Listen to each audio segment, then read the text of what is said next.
നമുക്ക് ബാലിന്റെ ഗോമതിയുടെ നാളത്തെ നല്ലൊരു കഥയായിട്ടാലോ? വീഡിയോ ഇഷ്ടപ്പെടുവാണെങ്കിൽ ഒന്ന് ലൈക്ക് ചെയ്ത് ഹൈപ്പ് ചെയ്യാൻ മറക്കരുതേ. അതോടൊപ്പം തന്നെ ആദ്യമായി കാണുന്നവരാണെങ്കിൽ സബ്സ്ക്രൈബ് ചെയ്യാനും മറക്കരുത് കേട്ടോ. അങ്ങനെ ഒടുവില് ബാലൻ രാവിലെ തന്നെ കടയിലേക്ക് പോകാനായിട്ട് റെഡിയാവാണ്. അങ്ങനെ ഗോമതി ബാഗൊക്കെ കൊണ്ടേ കൊടുത്തു. അപ്പോഴാണ് ആനന്ദിന്റെ വരവ്. ആനന്ദ് റെഡിയായിട്ട് വരുന്നുണ്ട്. ഇപ്പൊ ഗോമതി ചോദിച്ചു, അല്ല മോനെ, നീ ഇതെന്താ എത്ര നേരത്തെ? ഇന്ന് നേരത്തെ നിനക്ക് കടയിലേക്ക് പോകേണ്ട കാര്യമുണ്ടോയെന്ന് ചോദിച്ചു. അതെ, ഞാൻ ഇന്ന് ഫർണിച്ചർ കടയിലേക്കല്ല അമ്മേ പോകുന്നത്. പിന്നെയോ, ഞാൻ അച്ഛൻ്റെ കൂടെ ഗോമതി സ്റ്റോഴ്സിലേക്കാ. ഗോമതി സ്റ്റോഴ്സിലേക്കോ? എടാ, നീ എന്തിനാടാ ഗോമതി സ്റ്റോഴ്സിലേക്ക് വരുന്നേ? അത് പിന്നെ ഗോമതി സ്റ്റോഴ്സിൽ ഇപ്പം കടകളും കാര്യങ്ങളൊക്കെ നോക്കാനായിട്ട് ആരുമില്ലോ. അച്ഛനും ആകാശവും ഒക്കെ തനിച്ചല്ലേ ഉള്ളൂ. പോരാത്തനും മാമനും ഇല്ല, ആരുമില്ലല്ലോ. അതുകൊണ്ട് പിന്നെ ഞാൻ അവിടേക്ക് വരാൻ തീരുമാനിച്ചു. അത് കേട്ടപ്പോൾ ബാലൻ പറഞ്ഞു, അതിൻ്റെ ഒന്നും ആവശ്യമില്ല, അവിടുത്തെ കാര്യങ്ങളൊക്കെ ഞങ്ങൾ നോക്കിക്കോളാം, നീ നിന്റെ ജോലി വെറുതെ കളയണ്ടെന്ന് പറഞ്ഞു. അത് വേണ്ടച്ചാ, കോമഡി സ്റ്റോഴ്സിലേക്ക് ഞാൻ വന്നോളാന്ന് പറഞ്ഞു. അങ്ങനെ ബാലൻ്റെ ഒപ്പം ആനന്ദും കൂടെ ഇറങ്ങി തിരിക്കുകയാണ്. കോമതിക്കാണ് വല്ലാത്തൊരു സങ്കടം തോന്നി. പാവം ശ്രീദേവിയാണ് ഇത്രയും കാലം കാര്യങ്ങളൊക്കെ നോക്കിക്കൊണ്ടിരുന്നത്. ആനന്ദിന് നല്ല സങ്കടം ഉണ്ടെന്ന് തോന്നേ. ഒരുപക്ഷെ അച്ഛൻ്റെ മനസ്സ് വേദനിപ്പിക്കേണ്ടെന്ന് കരുതിയിട്ടാന്ന് തോന്നേ അവൻ ഇറങ്ങിത്തിരിക്കുന്നത്. അച്ഛൻ്റെ ഒരു ബുദ്ധിമുട്ടുണ്ടാകാൻ പാടില്ലെന്ന് കരുതിയിട്ട്. അങ്ങനെ ആനന്ദും ബാലനും കൂടെ കടയിലേക്ക് ചെല്ലുമ്പോൾ രാമേടൻ ചോദിച്ചു, ആഹാ, ഇത് അത്ഭുതമായിരിക്കുന്നല്ലോ, എന്ത് പറ്റിയെന്ന്? അച്ഛനോടൊപ്പം രാവിലെ തന്നെ ഇങ്ങോട്ട് പോന്നേ എന്ന് ചോദിച്ചു. അത് പിന്നെ രാമേട്ട, ഇവിടെ ഒരാളുടെ കുറവുണ്ടല്ലോ, അതുകൊണ്ട് ഞാൻ ഇങ്ങോട്ട് വന്ന. കുറവോ? അത് പിന്നെ ശ്രീദേവി ഇത്രയും കാലം കടയിലെ കാര്യങ്ങളൊക്കെ നോക്കിക്കൊണ്ടിരുന്നില്ലേ, അവളില്ലല്ലോ. അപ്പൊ ആ സ്ഥാനത്ത് ആരെങ്കിലും ഒരാൾ വേണ്ടേ? ഓ, അതാണോ കാര്യം? അതിന് ശ്രീദേവിയുടെ കുറവ് നികത്തണമെങ്കിൽ അതിന് ശ്രീദേവി വന്നാൽ പോരെ, അതിന് ശ്രീദേവിയെ വിളിച്ചുകൊണ്ട് വന്നാൽ പോരെ, അതിനിപ്പം നീ വരേണ്ട കാര്യം ഉണ്ടായിരുന്നോ ആനന്ദെന്ന് ചോദിച്ചു. അപ്പോഴേക്കും ആനന്ദ് പറഞ്ഞു, അത് ശരിയാകത്തില്ല രാമേട്ട. അതെന്താ ശരിയാകത്തില്ലാത്തേ? അവളുമായിട്ട് മുന്നോട്ട് പോകാനായിട്ട് എന്നെ കൊണ്ട് സാധിക്കില്ല. ഞാനും അവളും തമ്മിൽ ഇനി ഒന്നായിട്ട് പോയില്ല എന്ന് പറഞ്ഞു. അപ്പോഴേക്കും രാമേട്ടൻ പറഞ്ഞു, എടാ ആനന്ദേ, ജീവിതമാണ്, തെറ്റുകുറ്റങ്ങളൊക്കെ ആർക്ക് സംഭവിക്കാം. നീ അതൊന്നും ഓർത്ത് ടെൻഷൻ അടിക്കണ്ട. ഞാൻ കരുതിയെടുത്തോളം അവള് നല്ല പെൺകുട്ടിയാണ്. ഈ കടയിൽ വന്ന് അവളെ എനിക്ക് നന്നായിട്ടറിയാം. നീ ഉദ്ദേശിക്കുന്ന പോലൊന്നും അല്ല രാമേട്ട. അവൾക്ക് വേണ്ടി വാദിക്കേണ്ട കാര്യമില്ല. ആരൊക്കെ പറഞ്ഞാലും ശരി, ഇനി എൻ്റെ ജീവിതത്തിൽ അവളുണ്ടായിരിക്കില്ല. അവളെ ഡിവോഴ്സ് ചെയ്യാനായിട്ട് എൻ്റെ തീരുമാനം. ഡിവോഴ്സ് ചെയ്യാനോ? ഇതെന്താടാ എൻ്റെ, നിനക്കെന്താ, നിന്റെ തലയ്ക്കെന്താ ഭ്രാന്ത് പിടിച്ചോ? രാമേട്ട, പറയുന്നതുകൊണ്ടൊന്നും തോന്നരുത്. എൻ്റെ ജീവിതത്തിൽ ഇനി അവളുണ്ടായിരിക്കില്ല. കാരണം അവളെപ്പോഴൊരു പെണ്ണിനെ വെച്ചോണ്ടിരിക്കാനായിട്ട് ഞാൻ ആഗ്രഹിക്കുന്നില്ല. എന്നോടും എൻ്റെ കുടുംബത്തോടും ചതി ചെയ്താ. ഒന്നും അറിയത്തില്ലാത്ത എൻ്റെ അച്ഛനെ കൊണ്ട് കുഴിയിലേക്ക് തള്ളിയിട്ടതാ അവളും അവളുടെ കുടുംബക്കാരും. അപ്പൊ പിന്നെ അവളെ ഞാൻ വീട്ടിലേക്ക് വിളിച്ചു കയറ്റണം എന്നാണോ രാമേട്ടൻ പറയണേ? ഒരു കാരണവശാലും സാധിക്കില്ല എന്ന് പറഞ്ഞു. രാമേട്ടനും ഭയങ്കര വിഷമമായിപ്പോയി ഇത് കേട്ട് കഴിഞ്ഞപ്പോൾ. എന്ത് ചെയ്യാൻ പറ്റും? ആ സമയം അച്യുതൻ ഭയങ്കര സന്തോഷത്തിലായിരുന്നു. അച്യുതന് സുകന്യയുടെ അടുത്ത് എന്നിട്ട് പറഞ്ഞു, സുകന്യ, നമുക്ക് ടൗൺ വരെ പോകണമെന്ന് പറഞ്ഞു. എന്താ അച്യുതേട്ടാ? അല്ല, ധർമ്മന്റെ കടയും കാര്യങ്ങളൊക്കെ കാണണ്ടേ, നാളെ അതിന്റെ ഉദ്ഘാടനമല്ലേ. അതിനെന്താ, സുകന്യക്ക് ഭയങ്കര സന്തോഷമാണ്. സുകന്യയെ കയ്യിലെടുത്തിട്ട് കാര്യമുള്ളെന്നുള്ള കാര്യം അച്യുതനും അറിയാം. അങ്ങനെ അച്യുതന്റെ കൂടെ സുകന്യ കട കാണാനായിട്ട് പോവാണ്. കട കണ്ടു കഴിഞ്ഞപ്പോൾ ഭയങ്കര സന്തോഷം. സൂപ്പർ മാർക്കറ്റ് പോലെ എല്ലാ സാധനങ്ങളും ഉണ്ട് കടയിൽ. നല്ല ഭംഗിയുണ്ട് കാണാനും. ഈ കടയുടെ ഓണർ ആകാൻ പോവാ തൻ്റെ ധർമ്മേട്ടന്, ഓണറുടെ ഭാര്യ താനും. അങ്ങനെ ആസ്വദിച്ച് നിൽക്കുന്ന സമയത്ത് അച്യുതൻ ചോദിച്ചു, എങ്ങനെയുണ്ട്, കടയൊക്കെ ഇഷ്ടപ്പെട്ടോ? അതെന്താ അച്യുതാട്ട അങ്ങനെ ഒരു ചോദ്യം? എനിക്കിപ്പോഴും വിശ്വസിക്കാൻ പറ്റുന്നില്ല. പിന്നെ ഒരു കാര്യമുണ്ട്, ഒരു പക്ഷേ ധർമ്മൻ ഇത് അറിഞ്ഞു കഴിയുമ്പോഴത്തേനും ധർമ്മന് ചിലപ്പം സമ്മതിക്കാൻ ബുദ്ധിമുട്ടുണ്ടായിരിക്കും എന്ന് പറഞ്ഞു. അതെന്താ അങ്ങനെ പറഞ്ഞു? അല്ല, ഗോമതി സ്റ്റോഴ്സ് തൊട്ടടുത്ത് തന്നെയാണല്ലോ. അതിനിപ്പോൾ ഗോമതി സ്റ്റോഴ്സ് ബാലന്റെ കച്ചവടം പൊളിയുമല്ലോ എന്ന് ഓർത്തിട്ട് ധർമ്മൻ ചിലപ്പോൾ ഈ കട ഏറ്റെടുക്കാനായിട്ട് താല്പര്യം കാണിക്കില്ല. അവിടെ സുകന്യ വേണം കാര്യങ്ങൾ നടത്താനായിട്ട്. സുകന്യ ധർമ്മനെ പറഞ്ഞ കാര്യങ്ങളൊക്കെ മനസ്സിലാക്കണം.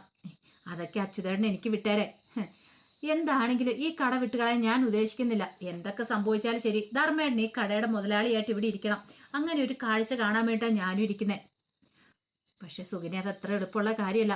ധർമ്മൻ ഇത് അറിഞ്ഞു കഴിയുമ്പോൾ അവൻ എതിർക്കും. അവൻ പറയും അവൻ ഈ കടയിലിരിക്കാൻ താല്പര്യമില്ല, അവൻ ഈ കട വേണ്ടെന്ന്. അങ്ങനെ എന്തേലും സംഭവിച്ചിട്ടുണ്ട് സുകന്യ ആരാന്നറിയാൻ പോകുന്നുള്ളൂ. എൻ്റെ ജീവൻ പോയാലും ശരി, ഈ കടയെ ധർമ്മേട്ടൻ മുതലാളിയായിട്ട് വന്നിരിക്കുകയും ചെയ്യും, കച്ചവടം നടത്തുകയും ചെയ്യും. ഉറപ്പാണല്ലോ അല്ലേ? ഉറപ്പാ, അതിനൊരു മാറ്റമില്ല. ധർമ്മേട്ടനെ ഞാൻ കാര്യങ്ങളൊക്കെ പറഞ്ഞ് മനസ്സിലാക്കിക്കോളാന്ന് പറഞ്ഞു. അങ്ങനെ സുകന്യ അവിടെയൊക്കെ നോക്കിയിട്ട് ആ ചെയറിലേക്ക്, ക്യാഷ് കൗണ്ടറിന് അവിടുത്തെ ചെയറിലേക്ക് അങ്ങോട്ട് പോയിരിക്കുകയാണ്. രക്ഷപ്പെട്ടു.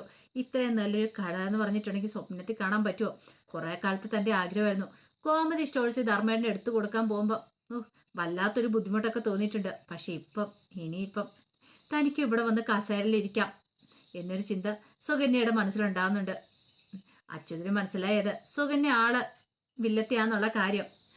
സുകന്യക്ക് കാഞ്ഞ ബുദ്ധിയാണ്, അവളെല്ലാം പിടിച്ചടക്കാനായിട്ട് നോക്കുകയും ചെയ്യും. അപ്പൊ പിന്നെ കാര്യങ്ങൾ കുറച്ചുകൂടെ എളുപ്പമായി. പക്ഷെ ഇത് ധർമ്മൻ അറിഞ്ഞു കഴിയുമ്പോഴൊരു പ്രശ്നമുള്ളൂ. ധർമ്മന് എന്താണെങ്കിലും സുകന്യ മാറ്റിയെടുത്തോളും എന്നൊരു ചിന്തയായിരുന്നു അച്യുതന്റെ മനസ്സിൽ. സുകന്യക്കാണേലും ഒന്ന് തുള്ളി ചാടാനും തോന്നി. ഈ സമയത്ത് മീനാക്ഷി ഓഫീസിലേക്ക് പോകാനായിട്ട് ഇറങ്ങുവാണ്. അപ്പം മീനാക്ഷിയെ ശ്രീദേവി വിളിച്ചിട്ടുണ്ടായിരുന്നു, കാണണമെന്ന് പറഞ്ഞിട്ടുണ്ടായിരുന്നു. അപ്പം മീനാക്ഷിയുടെ മനസ്സിൽ ശ്രീദേവിയെ കാണണം, കണ്ട് സംസാരിക്കണം. അങ്ങനെ ഒടുവിൽ മീനാക്ഷി പോകുന്ന സമയത്ത് ശ്രീദേവി മീനാക്ഷിയെ കാണാനായിട്ട് വരുന്നുണ്ട്. അവർ രണ്ടുപേരും സംസാരിക്കുന്ന സമയത്ത് ശ്രീദേവിയുടെ കണ്ണൊക്കെ നിറഞ്ഞൊഴുകുവാണ്. അത് കണ്ടപ്പോൾ മീനാക്ഷി പറഞ്ഞു, ശ്രീദേവി ചേച്ചി വിഷമിക്കാതെ നമുക്ക് എന്തെങ്കിലും പരിഹാരം നോക്കാമെന്ന് പറഞ്ഞു. എനിക്കറിയില്ല മീനു, ഞാൻ എന്താ ചെയ്യേണ്ടതെന്ന്. ഞാൻ ആനന്ദേട്ടനോട് സത്യങ്ങളൊക്കെ നേരത്തെ തന്നെ തുറന്നു പറയേണ്ടതായിരുന്നു. അത് പറയാതെ പോയത് എൻ്റെ തെറ്റാ. ഞാനൊരു തെറ്റും ചെയ്തിട്ടില്ല. എൻ്റെ അച്ഛനും അമ്മയൊക്കെ പറയുന്നതനുസരിച്ച് താളത്തിനൊത്ത് ഞാൻ തുള്ളുക ചെയ്തേ. എനിക്ക് വേറെ നിവൃത്തി ഉണ്ടായിരുന്നില്ല. അവർ ആത്മഹത്യ ചെയ്യുമെന്നൊക്കെ പറഞ്ഞ് എന്നെ ഭീഷണിപ്പെടുത്തി കഴിഞ്ഞപ്പം ഞാൻ അവർ പറയുന്നതൊക്കെ അനുസരിച്ച പലവട്ടം ആനന്ദേട്ടനോട് സത്യങ്ങളൊക്കെ തുറന്നു പറഞ്ഞാലോ എന്ന് ആലോചിച്ച. ശ്രീദേവി ചേച്ചി, ചേച്ചിക്ക് ഞങ്ങൾ അന്യരാണോ? ഞാനും ഇത്രയൊക്കെ നമ്മളെങ്ങനെ കഴിഞ്ഞിരുന്നേ? സ്വന്തം സഹോദരിമാരെ പോലെയല്ലേ കഴിഞ്ഞിരുന്നേ? അപ്പം ഞങ്ങളോടെങ്കിലും ഈ കാര്യങ്ങളൊക്കെ ഒന്ന് തുറന്നു പറയായിരുന്നല്ലോ. അങ്ങനെ അറിയുമായിരുന്നെങ്കിൽ ഞങ്ങൾക്ക് ചേച്ചിയെ സഹായിക്കാൻ പറ്റുമായിരുന്നല്ലോ. ശരിയാ, പക്ഷെ ഞാനിപ്പോൾ ചിന്തിച്ച എന്താണെന്നറിയോ, നിങ്ങളൊക്കെ ഈ കാര്യങ്ങൾ അറിഞ്ഞാൽ നിങ്ങൾ എന്നെ വെറുക്കൂന്ന് എനിക്ക് നല്ല ഭയം ഉണ്ടായിരുന്നു. പലപ്പോഴും ഞാൻ ചിന്തിച്ച കാര്യം അത്. ഓരോ തവണയും വീട്ടിൽ ഓരോ പ്രശ്നങ്ങളൊക്കെ ഉണ്ടാകുന്ന സമയത്ത് ഞാൻ എത്രമാത്രം വേദനിച്ചിട്ടുണ്ടെന്നറിയാവോ? എൻ്റെ കള്ളത്തരം എപ്പോഴാണ് പിടിക്കപ്പെടുന്നത്? ഓരോ നിമിഷം ഞാൻ മുൾമുനയിൽ നിൽക്കുമായിരുന്നു. ഏത് നിമിഷം വേണേലും ആ വീട്ടിൽ നിന്ന് ഞാൻ പുറത്താക്കപ്പെടാമെന്നൊരു ചിന്ത എൻ്റെ മനസ്സിലുണ്ടായിരുന്നു. നേരെ കഴിയുമായിരുന്നു. മീനു, നീ എങ്ങനെയെങ്കിലും രക്ഷിക്കണം എന്നെ. ആനന്ദേട്ടൻ അല്ലാതെ എൻ്റെ ജീവിതത്തിൽ വേറൊരു പുരുഷനില്ല. എനിക്ക് വേറൊരു വിവാഹവും ഇല്ല. ആനന്ദേട്ടൻ മാത്രമേ എൻ്റെ ജീവിതത്തിലുള്ളൂ. അല്ലാതെ എനിക്ക് ജീവിക്കാൻ പറ്റില്ല മീനു. അത് കേട്ടപ്പോൾ മീനാക്ഷി പറഞ്ഞു, എനിക്ക് എന്ത് ചെയ്യാൻ പറ്റുമോ? ഇപ്പം തന്നെയാണെങ്കിലും ആനന്ദേട്ടന് ഡിവോഴ്സ് വേണമെന്നും പറഞ്ഞുകൊണ്ടേ ഇരിക്കുന്നത്.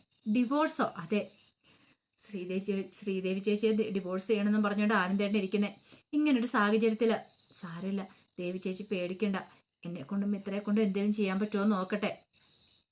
മോളെ മീനു, നീ ഞാൻ പറയുന്നത് അനുസരിക്കുക. എനിക്ക് വേറെ നിവൃത്തിയില്ലാത്തതുകൊണ്ടാ. നിന്റെ കാല് ഞാൻ പിടിക്കാം. അച്ഛനോടും അമ്മയോടും എങ്ങനെയാലും ഒന്ന് സംസാരിച്ച്. എനിക്കറിയാം ദേവി ചേച്ചിയുടെ അവസ്ഥ എനിക്ക് മനസ്സിലാവുന്നുണ്ട്. പക്ഷെ ഞങ്ങൾ ഈ കാര്യം പറഞ്ഞുകൊണ്ട് അമ്മയുടെ അടുത്ത് പലവട്ടം ചെന്നാണ്. ആ സമയത്ത് അമ്മ പറഞ്ഞ എന്താണെന്നറിയാവോ? അവളെക്കുറിച്ചുള്ള കാര്യങ്ങളൊന്നും എനിക്ക് കേൾക്കണ്ടാന്ന്. കാരണം എന്താ, അമ്മ അത്ര അധികം ഞങ്ങളെക്കാളും കൂടുതൽ, ഞങ്ങൾ രണ്ട് മരുമക്കളെക്കാളും കൂടുതൽ ദേവി ചേച്ചിയെ സ്നേഹിച്ച് ആ ഒരു സ്നേഹം അമ്മയുടെ മനസ്സിലുണ്ട്. അതുകൊണ്ട് അമ്മ അങ്ങനെയൊക്കെ പറയുന്നത്. ദേവി ചേച്ചി അത്രയ്ക്ക് ഇഷ്ടമായിരുന്നു. അതുകൊണ്ട് മാത്രം, അല്ലാതെ ദേവി ചേച്ചി ഇഷ്ടമില്ലാത്തതുകൊണ്ടായിരുന്നില്ല. അത്രയധികം സ്നേഹിച്ചിട്ടും ദേവി ചേച്ചി ചതിച്ചല്ലോ എന്നൊരു ചിന്ത മനസ്സിലുള്ളതുകൊണ്ടാന്ന് പറഞ്ഞു. അപ്പോഴേക്കും ദേവി പറഞ്ഞു, ഒരിക്കലും ഞാൻ അമ്മയും അച്ഛനെ ഒന്നും ബാലച്ചനെ ഒന്നും ചതിക്കണമെന്ന് കരുതി ചെയ്തതല്ല. സത്യങ്ങളൊക്കെ തുറന്നു പറയണമെന്നുണ്ടായിരുന്നു. പക്ഷെ സാധിച്ചില്ല മീനു. ദേവി ചേച്ചി വിഷമിക്കാതെ എന്തെങ്കിലും ഒരു പരിഹാരം നമുക്ക് ഉണ്ടാക്കാന്നൊക്കെ പറഞ്ഞ് ആശ്വസിപ്പിക്കുന്നൊക്കെ ഉണ്ട്. അതിൻ്റെ കഥകളൊക്കെ നമ്മൾ കാണാൻ പോകുന്നത്. ആ വിശേഷങ്ങളൊക്കെ ആയി നമുക്ക് എല്ലാവർക്കും കാത്തിരിക്കാട്ടോ. ഒരിക്കൽ കൂടി എല്ലാവർക്കും ശുഭദിനം നേർന്നുകൊണ്ട് നിർത്തുന്നു. നന്ദി.